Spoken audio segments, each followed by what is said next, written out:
Greetings there, Cubaneros. The Sony hacking, allegedly by North Korea, has the artistic community in an uproar about global censorship. Director Doug Liman appeared on MSNBC to proclaim, "Does this mean I should be scared to even mention that North Korea is a brutal, repressive regime? Will I be targeted for appearing and saying that?" Well, in the first place, when I heard this story, I believed Sony Pictures probably did it to itself, as a publicity stunt to push the film. As the extent of the hack became evident, I had to revise that opinion. But despite the FBI's official charge, and remember it's legally just that, not definitive proof, it's also just as probable that the South Koreans did it to inflict further sanctions on the North, or perhaps even a U.S. government black op to justify ramping up internet security, and of course to inflict further sanctions on North Korea. The jury is still out, and North Korea is only one suspect among many. Be that as it may, all is alarmed that the U.S. corporate film industry has knuckled under to state threats of retaliation for a controversial production, whose subject matter an interested party finds reprehensible.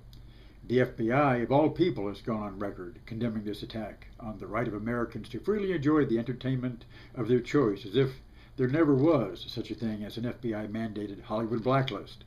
Under this trope, we're led to believe that the U.S. film industry exists in a perfect state of freedom, that its writers, directors, and producers are free to pursue any topic of their choosing unless blindsided by some foreign-based totalitarian entity. Of course, Cubaneros, I'm sure you're aware that's not quite the case. No American film that made a joke out of assassinating President Obama would see the light of day. Films on assassination must have an enemy target, like Osama bin Laden in Zero Dark 30, or this film at issue, The Interview. Or they must be presented as reprehensible tragedies when they happen to us, as with Oliver Stone's JFK. But can you imagine an assassination film about Salvador Allende in Chile in 1973? No, because the United States government had a direct link to the triggerman who offered an elected president in his own office during a coup d'etat. Nor will there be any film about the assassination in Washington, D.C. of Chilean exile dissident Orlando Letelier and his U.S. assistant Ronnie Moffat. There are any number of controversial subjects that will never see the light of day in an American film studio, precisely because they portray the U.S. government in a negative light and would subject the producers to vilification and pressure to abandon the project.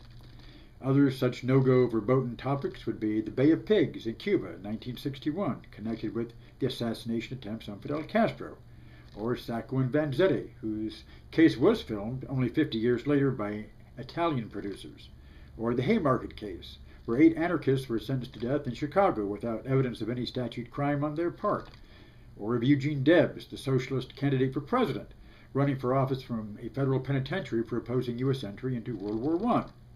There are any number of such subjects, and I'm sure you can add to the list. Would producers be subject to the same heavy-handed tactics or violence suffered by Sony Pictures for violating the American Code of Safe Motion Picture Conduct? Well, perhaps not exactly. The U.S. government's hand would most likely be hidden through cut-out private fronts acting in the name of fairness and accuracy, so that a film on the Bay of Pigs would defame the Mafia or the Cuban-American Invasion Brigade 2506, that telling the story of Sacco and Vanzetti profiles Italian-Americans as anarchists and terrorists and thus should be pulled from release. Note that such objections about mafia stereotyping hasn't stopped the rash of Soprano-type cultural fare, or similar protests from Muslims has not stopped the flood of Islamic-themed terror films. Or how about a film on the Haymarket incident that would defame the Chicago police as back-shooting murderers and the Chicago court system as hopelessly corrupt and bigoted? Wow, what an unjust accusation that would be.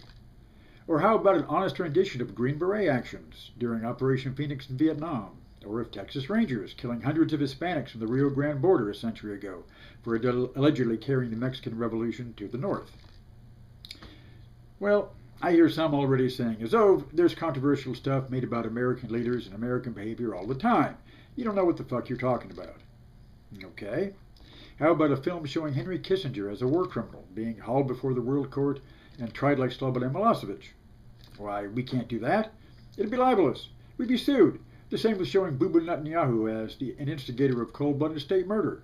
So, Kim Jong-Un retaliated in the only way he can, if it were he, not by suing Sony Pictures for millions in defamation damages, because, after all, he is totally excluded from the international rule of law, isn't he? His retaliation would come in the form of direct action. Hackers, not lawyers. This is not to endorse either hackers or lawyers. Both are similar parasitic incrustations on human society, but it does put the action in context. There are subjects beyond the pale as concepts for American film. The industry does massive self-censorship and self-policing to prevent just such open political conflicts. But a target, pun intended, like Kim Jong-Un is considered fair game precisely because he can't defend himself in a U.S. court. This is the hypocrisy behind the U.S. government's oh-so-shocked foul outrage, and the same for U.S. film producers who fall into line posing as victims and martyrs for free art. The U.S. legal system has done more damage to American freedom of expression than any of Ayatollah Khomeini's fatwas or any hack job by North Korea. Well, let's see who that is on the YouTube line. Hello? Who? Dalton Trumbo, the blacklisted Hollywood screenwriter who wrote the scripts for Exodus and Spartacus and Papillon. You're the one that spent 11 months in the federal slammer for contempt of Congress during the House Un-American Activities Committee hearings.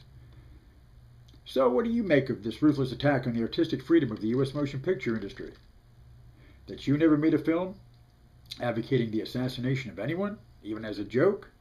That the same people who dragged you before HUAC now defend film freedom as long as it's politically convenient? And tomorrow they'll stand beside Kim Jong-Un and smashing any producer who crosses their line? Because we've seen it all before.